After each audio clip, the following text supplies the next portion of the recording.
நீங்கள் அனைவரும் இந்த தேர்தலில் ஒன்றாக இணைந்து மிகப்பெரிய வெற்றியை மட்டுமல்ல விடுதலையும் இந்த செஞ்சி தொகுதிக்கு பெற்றுத் தருவதில் முடிவெடுத்திருக்கிறீர்கள் என்று நினைக்கும் போது உள்ளபடியே மகிழ்ச்சியோடு என்னென்னமோ குறை சொல்லி பார்த்தாங்க.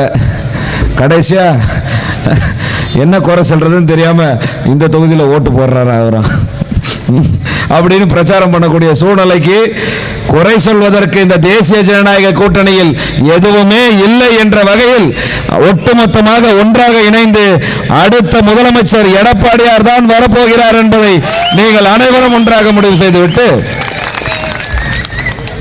கேட்கும் போது தெளிவாக கேட்கணும்.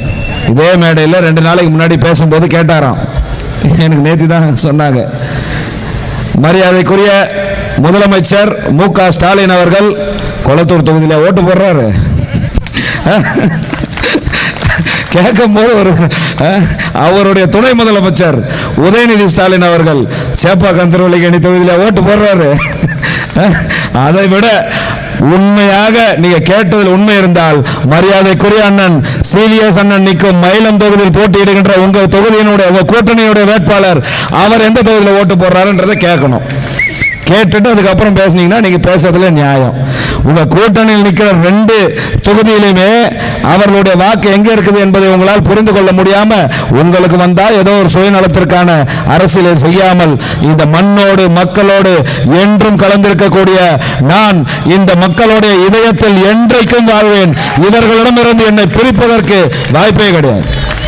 10 ஆண்டு பிறகு இந்த இடத்தில் வந்து இன்றைக்கும் அவர்கள் வீட்டு பிள்ளை இங்க வந்திருக்கக்கூடிய செஞ்சி தொகுதியில் இருக்கக்கூடிய ஒவ்வொரு வீட்டு பிள்ளையாக என்னை பார்ப்பதை நினைக்கும் போது உள்ளபடியே நன்றி கடன் பட்டிருக்கின்றேன். இந்த மக்களுக்கு இதற்கு என்ன நான் கைமாறு செய்ய போகிறேன் என்பது தெரியல. பெருசா நான் என்ன செஞ்சிருக்கிறேன், என்னால முடிந்தவரை இந்த மக்களுக்கு என்ன செய்ய முடியுமோ அதை சட்டமன்றத்திலும் சரி மக்கள் மன்றத்திலும் சரி போராடி கொண்டு வந்து சேர்ப்பதை தவிர என்னுடைய பணி வேற என்ன இருந்திருக்கு. என்னுடைய கடமையை நான் செஞ்சேன். அந்த கடமைக்கு இன்றைக்கு இவ்வளவு பெரிய வரவேற்பு நடக்கிறது என்று நினைக்கும் போது உள்ளபடியே மகிழ்ச்சி அடைந்து உங்களுடைய பெருவாரியான வாக்குகளை நீங்கள் இழுக்கக்கூடிய 4-5 நாட்களிலும் சேர்த்து மிகப்பெரிய வெற்றியை மாமல்லபுரத்தில் பெற்றுத்தர வேண்டும் என்று கேட்டு வாய்ப்புக்கு நன்றி கூறுகிறேன். நன்றி.